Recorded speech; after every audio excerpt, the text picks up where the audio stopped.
toujours dans le cadre de la formation sur la biologie marine et l'écologie des récifs coralliens, dispensée par l'équipe du Centre transnational de la mer Rouge, au profit des étudiants de la deuxième année en biologie de l'Université de Djibouti. Une journée carrière a été organisée pour donner aux étudiants un panel de pistes de carrière large.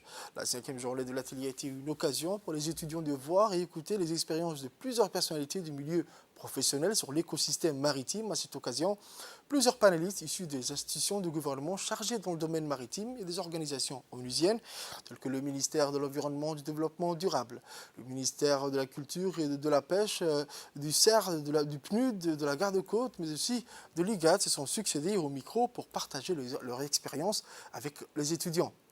Guillaume Brandy, chercheur du Centre transnational de la mer Rouge et membre de l'Institut suisse et EPFL, nous a témoigné que cet atelier consiste en cours introduction d'une semaine destinée aux étudiants du deuxième année des licences de l'Université de Djibouti.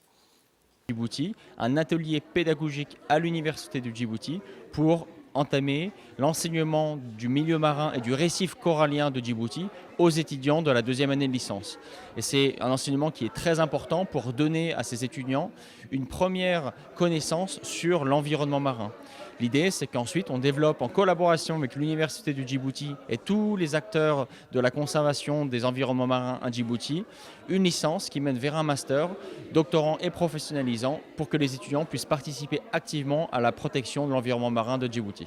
En septembre dernier, le MED, le CERD et l'Université de Djibouti ont participé avec une équipe de l'École polytechnique fédérale de Lausanne à une mission scientifique sur l'état de santé des récifs coralliens de Djibouti. Dans la continuité de cette mission, toujours avec nos partenaires djiboutiens, nous avons organisé un atelier à l'Université de Djibouti pour les étudiants de deuxième année de licence biologie. Cet atelier a commencé dimanche dernier et prendra fin le 25 avril.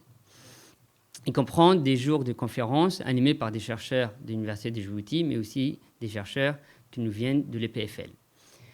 Elle sera suivie d'une journée pratique à Il Moucha et d'une journée carrière qui a lieu aujourd'hui avec des personnalités du milieu professionnel, du MED, du CERD, du PNUD, de l'IGAD, d'une ONG locale, de garde des côtes et bien d'autres, afin de donner un panel de pistes de carrière large aux étudiants. Nous voulons remercier tous nos partenaires qui ont participé à l'organisation de cet atelier, que ce soit le garde-côte, le MED et le CERD, et aussi l'Office de tourisme. Les résultats ont montré que nos coraux sont en très bon état de santé. Et les étudiants aussi ont très apprécié les échanges qu'il y a eu lors des conférences, mais également lors des journées pratiques.